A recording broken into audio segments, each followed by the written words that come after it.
Hello साथियों, मैं आप सभी का साथी विपिन मौर्य आप सभी के अपने YouTube channel Hindi classes bye Vipin sir पर हार्दिक अभिनंदन एवं वंदन करते हैं। आइए हमारे प्यारे साथियों, आज हम आप लोग को लेकर चलते हैं हिंदी क्लास 3 पर, यानी कक्षा 3 है आपकी हिंदी वर्णमाला में। हम 2 कक्षाएं आप लोग को YouTube पर दे चुके हैं और आज तीसरी कक्षा है और उम्मीद करते हैं कि बहुत बेहतरीन ढंग से आप सभी लोग बहुत मन से, ठीक है, पूरी कक्षा का आनंद ले रहे होंगे, बहुत अच्छे से आप लोग पढ़ रहे होंगे। एक निवेदन है आप लोगों से, अगर आप लोग को वीडियो अच्छा लगे तो आप शेयर करें और लाइक करें और कमेंट करके हमें जरूर बताएं। तो आइए हम लोग ले चलते हैं आप लोग को, ठीक है, हिंदी भाग 3 यानी कि क्लास 3 पर। और आपके टॉपिक का नाम है हिंदी वर्णमाला। हम आप लोग को वर्णों एवं अक्षरों की संख्या का ज्ञान हम आपको बता चुके हैं। आज हम आपको आगे लेकर चलेंगे, ठीक है। स्वर किसे कहते हैं, व्यंजन किसे कहते हैं, स्वर कितने प्रकार के होते हैं, व्यंजन कितने प्रकार के होते हैं, एक हम आप लोग को आज की क्लास में ये दिखाएंगे। तो चलिए आते हैं, हम लोग आरंभ करते हैं अपने टॉपिक को। और आप लोग भी कलम और पेन कापी उठा लें और नोट करना प्रारंभ करें। अब जैसे कहने का मतलब, जब भी आप लोग से पूछा जाए कि हमारे अंतर्गत तो वर्ण या अक्षर जो होते हैं, ठीक है, वर्ण या अक्षर, तो वर्ण या अक्षर कितने प्रकार के होते हैं भाई? वर्ण या अक्षर 3 प्रकार के, वर्ण या अक्षर 2 प्रकार के होते हैं। एक आपका स्वर होता है और दूसरा आपका क्या होता है, व्यंजन होता है। कभी भी आप लोग से पूछे कि वर्ण या अक्षर कितने प्रकार के होते हैं, वर्ण या अक्षर 2 प्रकार के, एक आपका स्वर होता है और दूसरा क्या होता है, व्यंजन। आगे हम बात करते हैं, तो ये स्वर जो लिखा है ना, तो स्वरों का मतलब, स्वर का मतलब होता है स्वयं से, है ना, स्वयं से। और व्यंजन का मतलब होता है दूसरे से, व्यंजन का मतलब होता है दूसरे से। अब भाई देखो, वर्ण या अक्षर एक जैसे दुनिया है, एक प्रकार से वर्णों की दुनिया है वर्ण या अक्षर। इस दुनिया में मात्र 2 ही लोग रहते हैं, एक रहता है स्वर और एक रहता है कौन, व्यंजन, और कोई तीसरा नहीं रहता है। मान लीजिए स्वर को कोई ज़रूरत पड़ेगी तो वो व्यंजन के पास जाएगा, व्यंजन को कोई ज़रूरत पड़ेगी तो वो स्वर के पास जाएगा। तीसरा ऑप्शन कोई नहीं है यहाँ पे। मान लीजिए स्वर के यहाँ कोई रिश्तेदार आया, स्वर के यहाँ चीनी ख़त्म हो गई, कटोरी लिए और व्यंजन के पास पहुँच गए, व्यंजन चीनी है दे दियो तनी, व्यंजन कहें ठीक ले जाओ। मान लो उनके यहाँ कहूँ रिश्तेदार आवा, या आटा ख़त्म हो गया, व्यंजन के यहाँ दौड़े दौड़े गए, स्वर के पास कहीं आटा है, कहीं हाँ मैंने पिसाइन है, ले जाओ। तो यानी कहने का मतलब है कि अगर किसी को भी कोई ज़रूरत पड़ेगी, चाहे वो स्वर को पड़े चाहे वो व्यंजन को, जाएंगे स्वर को जब ज़रूरत पड़ेगी तो जाएंगे व्यंजन के पास, और व्यंजन को जब ज़रूरत पड़ेगी तो वो कहाँ जाएगा, स्वर के पास। लेकिन यहाँ से स्वर ये कहता है कि हम स्वयं में सक्षम हैं, हम स्वयं में सक्षम हैं, हमको किसी की आवश्यकता नहीं है, हमको किसी की ज़रूरत नहीं है, हम सक्षम हैं, स्वर कहता है।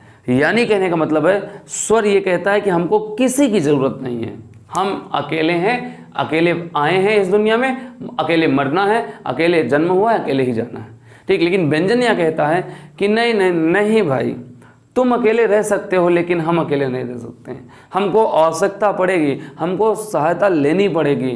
तो यानी मेरे भाई कहने का मतलब है कि ऐसे वर्ण जो स्वयं से उच्चारित होते हैं, ऐसे वर्ण जो स्वयं से उच्चारित होते हैं उसे हम स्वर कहते हैं, और ऐसे व्यंजन जो दूसरों की सहायता से उच्चारित होते हैं उसे हम क्या कहते हैं, व्यंजन कहते हैं। और दूसरा यहाँ पर कौन है, यही तो है मेरे भाई, स्वर ही तो है, और यहाँ पर कौन है, ठीक है। यानी कहने का मतलब है कि जो वर्ण स्वयं से उच्चारित होते हैं, जिन वर्णों के उच्चारण करने में किसी की सहायता नहीं लेनी पड़ती उसे हम स्वर कहते हैं।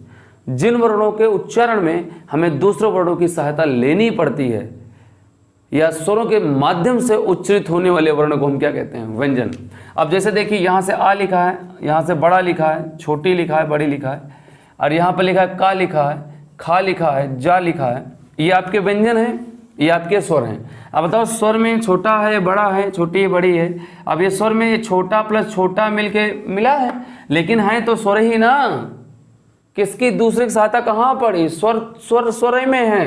लेकिन यहाँ देखिए, इसको तोड़ेंगे तो यहाँ से आधा का और प्लस आ मिलेगा, इसको तोड़ेंगे तो ये आधा खा और प्लस क्या मिलेगा, आ मिलेगा।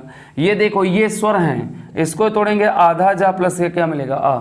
ये स्वर हैं मेरे भाई, ये क्या है, व्यंजन हैं। ठीक, अब देखो हर व्यंजन में आपके स्वर मिले हुए हैं, हर व्यंजन में स्वर मिले हुए हैं। तो इसका मतलब है कि जो व्यंजन बोला जाता है वो स्वरों की सहायता से बोला जाता है। तो आगे हम लोग बढ़ते हैं, आगे हम बात करते हैं तो स्वर के प्रकार। तो स्वर जो होते हैं वो 3 प्रकार के होते हैं। कितने प्रकार के होते हैं भाई, 3 प्रकार के स्वर जो होते हैं। हिंदी व्याकरण में 3 प्रकार के स्वर पाए जाते हैं। एक पहला आप लोग का होता है हर्ष स्वर। क्या होता है, हर्ष स्वर। ठीक है, और हर्ष स्वर को ही कहते हैं मूल स्वर, इसे ही हम कहते हैं मूल स्वर। ठीक है, और इसे ही कहते हैं एक मात्रिक स्वर। इसे ही क्या कहते हैं, एक मात्रिक स्वर भी कहते हैं। और इसे ही कहते हैं हम लघु स्वर, इसे ही हम लघु स्वर के नाम से भी जानते हैं। ये पहला स्वर है। और दूसरे स्वर की हम बात करें तो दूसरा आपका होता है दीर्घ स्वर। दूसरा कौन सा है, ठीक है, दीर्घ स्वर। और इसी को ही हम कहते हैं, ठीक है, द्वय मात्रिक स्वर, द्वय मात्रिक स्वर। और इसे ही कहते हैं संधि स्वर, इसे ही हम क्या कहते हैं, संधि स्वर भी कहते हैं। और तीसरा आप लोग का होता है, तीसरा आपका होता है प्लुत स्वर, प्लुत स्वर। और इसे ही हम कहते हैं त्रिमात्रिक स्वर। क्या कहते हैं, त्रिमात्रिक स्वर, त्रिमात्रिक स्वर। मेरे भाई ये आपके स्वर के प्रकार हैं। तो स्वर आपके कभी भी पूछे कि व्याकरण में स्वर कितने प्रकार के होते हैं, तो स्वर कितने प्रकार के होते हैं मेरे भाई, 3 प्रकार के होते हैं। हर्ष स्वर या मूल स्वर, एक मात्रिक या लघु एक है। इधर दीर्घ स्वर, द्विमात्रिक और संधि स्वर एक है। प्लुत स्वर और त्रैमात्रिक स्वर ये एक है। अब देखो जरा से, यहाँ से लिखा है हर्ष स्वर, मूल स्वर, एक मात्रिक स्वर, यहाँ क्या लिखा है, लघु स्वर। ठीक, अब यहाँ से देखो एक लिखा गया है और यहाँ पर क्या लिखा गया, मात्रिक। अब यहाँ से कितने मात्राओं का समय लगेगा, 1 मात्राओं का समय लगेगा। ऐसे स्वर जो लघु का मतलब छोटा, ऐसे स्वर जो छोटे होते हैं, ऐसे स्वर जो मूल जो लिखा है, मूल का मतलब होता है ऐसे स्वर जहां से स्वर जन्मे हुए हैं, या ऐसे स्वर जिन स्वरों से अन्य स्वरों की उत्पत्ति हुई है, उसे हम मूल स्वर कहते हैं। ठीक, तो देखिए कि हर्ष स्वर किसे कहते हैं, ऐसे स्वर जिनके उच्चारण में कम समय लगे, ऐसे स्वर जिनके उच्चारण में 1 गुना समय लगे, ऐसे स्वर जिनके उच्चारण में 1 मात्राओं का समय लगे, ऐसे स्वर जो छोटे स्वर होते हैं उनको हम हर्ष स्वर कहते हैं, या मूल स्वर कहते हैं, या एकमात्र स्वर कहते हैं। ये परिभाषा है। ठीक है, जिनके उच्चारण में कम समय लगता है, क्या लगता है, ठीक है, कम समय लगे। ठीक है, तो उसे ही हम क्या कहते हैं, हर्ष स्वर कहते हैं। एक बात और बता दें, हर्ष स्वर जो होते हैं टूटते नहीं हैं। मतलब कहने का है कि हर्ष स्वर जो होते हैं वो 2 भागों में टूटते नहीं हैं, और जो स्वर टूटते नहीं हैं, 1 मात्राओं का समय लगता है उसमें, वो हर्ष स्वर कहलाएंगे। अब देखो मैं यहाँ से लिख देता हूँ, छोटा, छोटी, छोटा, छोटा, बड़ा, छोटी, बड़ी, छोटा ओ, बड़ा ओ, ठीक है, री, ए, आगे ए, ओ, आओ और अंक और अह। ठीक है, इतने स्वर हैं। ठीक है, 1 2 3 4 5 6 7 8 9 10 11 12 13। अब यहाँ से ये अंक और हटा देंगे पहले से, क्योंकि यह हुआ है, तो बचा कितना, 11। अब 11 स्वर यहाँ से बांटना है आपको। अब देखिए इसमें छोटा कौन सा, ये आ है, ई है और ऊ है और क्या है, री है। तो इसके अंतर्गत मेरे भाई छोटा और छोटी, छोटा ऊ और री, यानी ऋषि वाला री। ठीक है, यही स्वर आपके क्या कहलाते हैं, मूल स्वर। यही स्वर आपके हर्ष स्वर, और यही स्वर आपके एक मात्रिक कहलाते हैं, और यही स्वर आपके लघु स्वर कहलाते हैं। इनको तोड़िए जरा से, जैसे ये छोटा लिखा है, अब ये छोटा को तोड़िए जरा से, 2 भागों में तोड़ सकते हो, नहीं तोड़ सकते हो ना। तो ऐसे स्वर जिनमें 1 मात्राओं का समय, उसे हम हर्ष स्वर कहते हैं। और जब भी आप लोगों से प्रश्न पूछे कि हर्ष स्वर की संख्या कितनी है, तो हर्ष स्वर की संख्या कितनी है, 4 है। मूल स्वर की संख्या कितनी है, तो 4 है। एक मात्र की संख्या कितनी है, 4 है। लघु स्वर की संख्या कितनी है, 4 है। हर्ष स्वर की संख्या कितनी है, 4। ये हर्ष स्वर है आपका। आगे चलिए दीर्घ स्वर की हम बात करते हैं। अब यहाँ से देखो, द्वैमात्रिक, द्वैमात्रिक कितने मात्राओं का समय, 2 मात्राओं का। ऐसे स्वर जिनमें 2 मात्राओं का समय लगता है, ऐसे स्वर जिनमें 2 गुना समय लगता है, ऐसे स्वर जो 2 जगह से अलग हो जाएं, 2 जगह से अलग हो जाएं, उसे ही हम क्या कहते हैं, दीर्घ स्वर कहते हैं, या द्विमात्रिक स्वर कहते हैं, संधि स्वर कहते हैं। अब देखो संधि, संधि संधि संधि का मतलब मेल या समझौता। मेल या समझौता वहीं तो कराओगे जहां 2 पक्ष होंगे। भैया मेल या समझौता वहीं तो कराओगे जहां दो पक्ष होंगे, ठीक है। अब दोनों पक्ष को मिला दो, वही संधि कहलाएगी। तो संधि कहने का मतलब है कि दो पक्ष होते हैं संधि में तभी मेल होगा, अगर दो पक्ष नहीं होंगे तो कभी मेल नहीं होता है, ठीक है। तो इसके अंतर्गत आपका आता है बड़ा और बड़ी और बड़ाऊ, आगे ए, आगे ऐ, आगे ओ, आगे औ। देख लीजिए 1 2 3 4 5 6 7, तो इनकी संख्या जब भी पूछेगा तो कितने होते हैं? 7। यहां से देख लीजिए सारे स्वर हमने यहां से लिख दिया है, हम इसको हटा देते हैं, ठीक। तो यानी कि 4 स्वर 7 7 4 कितना? 11। अब जैसे यहां से बड़ा है इसको तोड़ सकते हो, छोटा प्लस छोटा, बड़ी है छोटी ई प्लस छोटी, बड़ा ऊ है छोटा ऊ प्लस छोटा ऊ, और ये संयुक्त स्वर होते हैं। ये कैसे होते हैं? संयुक्त स्वर होते हैं। कैसे होते हैं? संयुक्त स्वर, ठीक है। ओ और औ, ठीक है। ये संयुक्त स्वर होते हैं। आ प्लस ए से मिलकर ए बनता है, आ प्लस ए से मिलकर ए बनता है, आ प्लस ओ मिलकर ओ बनता है, और आ प्लस ओ मिलकर क्या बनता है? औ। आगे मैं इसको पढ़ाऊंगा, इसके बाद ही संयुक्त स्वर पढ़ाएंगे, परेशान नहीं होना आपको, ठीक। तो अब ये दो जगह से टूट गए ना, ये दो जगह से टूट गए ना, तो इसीलिए कहते हैं ऐसे स्वर जो दो जगह से अलग होते हैं, ऐसे स्वर जो दो जगह से टूटते हैं, जिसमें 2 गुना समय लगता है, जिनका मेल होता है, जिनका समझौता कराया जाता है, ठीक है। तो उसे ही हम दीर्घ स्वर या द्विमात्रिक या संधि स्वर कहते हैं। इनकी संख्या कितनी होती है? 7 होती है। कितनी होती है भाई? 7 होती है। तो इतना पॉइंट आप लोग ध्यान में रखिएगा। हम लोग अब चलते हैं स्वर के तीसरे नंबर पर।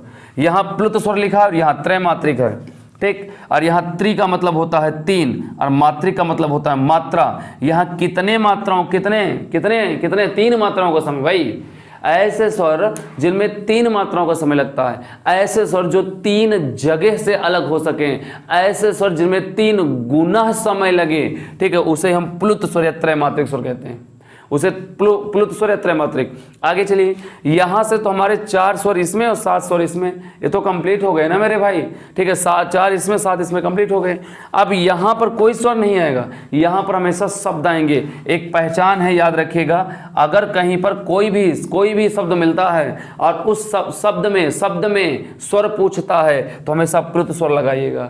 अब जैसे यहां से उदाहरण के लिए आया है, ठीक है, ओम, क्या आया? ओम आया, ठीक। अब ओम आया, अब जैसे यहां से लिखा राम, ठीक है, राम आया, ठीक है, ओम राम, ठीक है। अब यहां से आया बाप रे, ठीक है, बाप रे, और ये राम, ठीक है, ये ओम, ये कैसे स्वर हैं? प्लुत स्वर हैं, ये त्रैमात्रिक स्वर हैं, ठीक है। तो ये थे आपके स्वर। अब देखिए एक बार फिर से, हर्ष स्वर में 1 गुना समय लगता है, इसमें समझ लीजिए आवाज निकलती ही नहीं। हर्ष स्वर में अब ये समझ लीजिए कि आवाज निकलती ही नहीं, मुख से आवाज ही नहीं निकलती। लेकिन अगर हम बात करें दीर्घ स्वर में निकलती है, और इसमें तो एकदम गला फाड़ के चिल्लाए दे थी भाई। आप लोग ओम ओम पढ़ते हो तो ऐसे पढ़ते हो ना, ओम थोड़ी पढ़ते हो, क्या पढ़ते हो? ओम,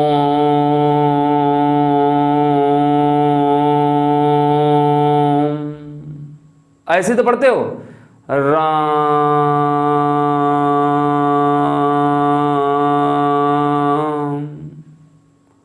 बाप रे,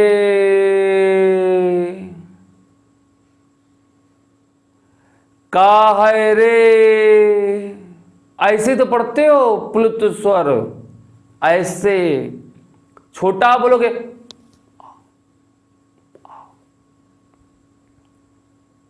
ये छोटा है। बड़ा कहोगे, बड़ा, आ, ये बड़ा है, दीर्घ है। प्लुत कहोगे, आओ रे,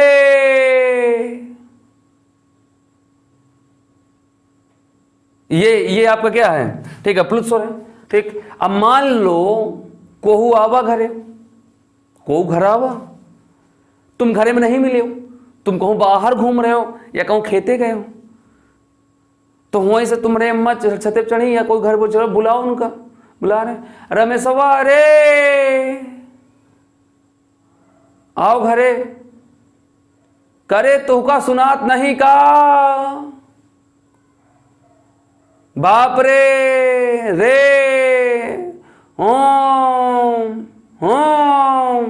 यही कैसा है? प्लुत स्वर है, यही प्लुत स्वर है यार, जिसमें खूब चिल्लाओ, 3 गुना समय है, उसे क्या कहेंगे? प्लुत स्वर कहेंगे। ठीक, तो भैया हरस स्वर में ऐसे स्वर जिनमें कम समय लगता है, 1 गुना समय लगता है, 1 मात्राओं का समय लगता है, उसे हरस स्वर या मूल स्वर कहते हैं। इनकी संख्या कितनी होती है? 4 होती है। छोटा, छोटी, छोटा और री। ठीक है, दीर्घ स्वर, द्विमात्रिक स्वर, संधि स्वर, इनकी संख्या कितनी होती है? 7 हो। ठीक है, बड़ा, बड़ी, बड़ाऊ, ए, आए, ओ, आओ, ये आपके दीर्घ स्वर हैं। अब प्लुत स्वर, इनके अंतर्गत स्वर नहीं रखे जाते, इनके अंतर्गत शब्द रखे जाते हैं मेरे भाई।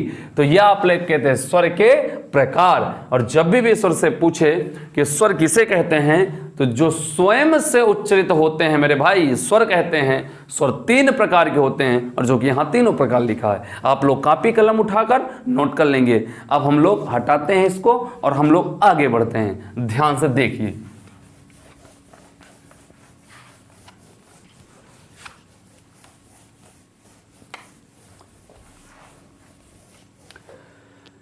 देखिए भाई, एक प्रश्न यहां से बनता है आप लोग का बहुत ही इंपॉर्टेंट।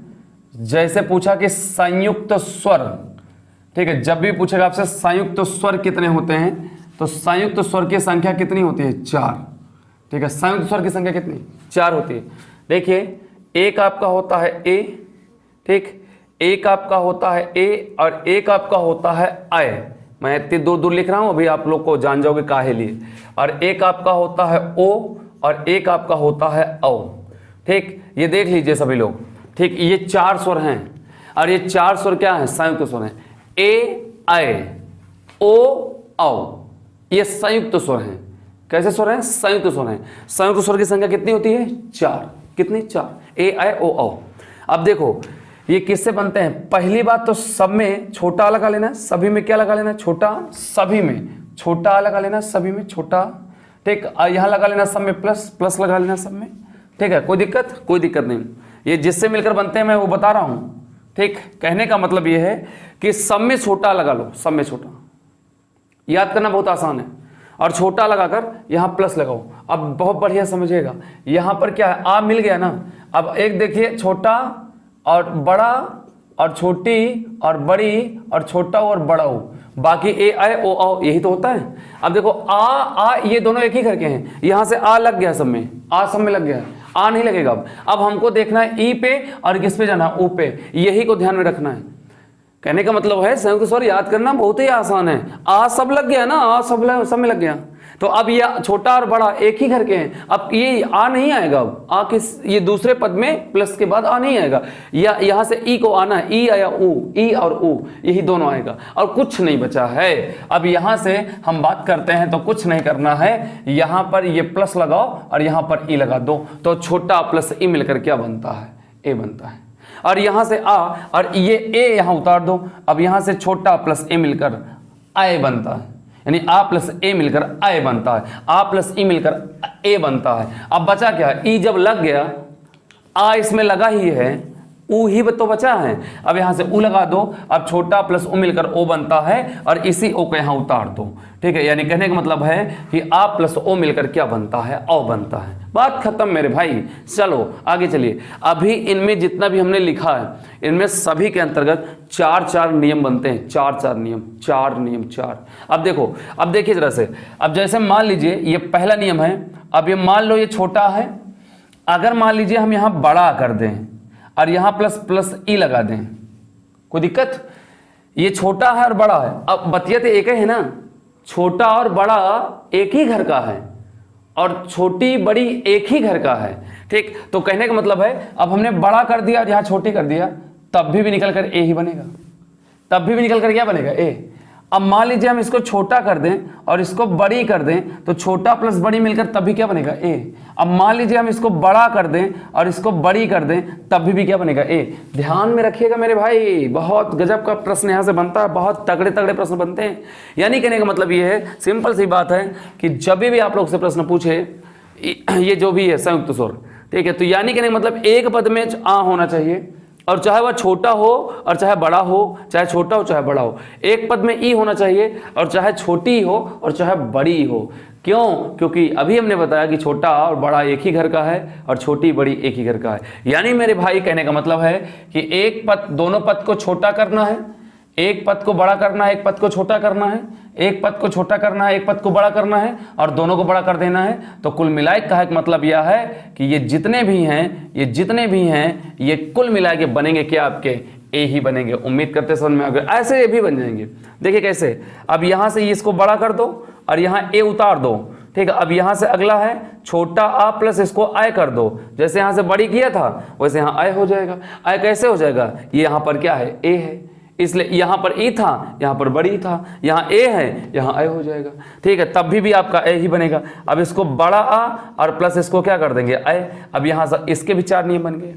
यानी कहने का मतलब है अब चाहे जो भी पूछेगा बनकर क्या आएगा, आपका यही बनकर निकलेगा। यानी ये आप लोग सीख लेंगे तो आपको संधि में भी बहुत टाप के काम करेगा, बहुत मजा आएगा संधि पढ़ने में भी, ठीक। तो एक पद को हमने छोटा कर दिया, एक पद को बड़ा, फिर एक छोटा, फिर एक बड़ा, फिर एक बड़ा, एक बड़ा, एक बड़ा, है ना। देख लो ये आय निकलेगा। एक पद आ होना चाहिए और एक पद आपका ए होना चाहिए, चाहे वह ए बड़ा हो और चाहे छोटा हो, निकल कर ही आएगा। ऐसे सेम इसमें भी। अब यहां से इसको बड़ा कर दें और यहां पर ऊ छोटा ऊ कर दें, यहां छोटा ऊ आ कर दें, यहां बड़ा ऊ कर दें, यहां बड़ा कर दें और यहां बड़ा ऊ कर दें। अब यहां से देखो कितने बन गए, 4 बन गए कि नहीं बन गए, 4 बन गए। 4 ये निकल कर सभी बनकर क्या आएंगे, ओ आएंगे। एक पद, दोनों पद को छोटा करना है, एक पद को बड़ा करना है, फिर छोटा करना है, दोनों एक छोटा करना है, फिर बड़ा करना है, दोनों को बड़ा कर देना, निकल कर ये ओ ही आएगा।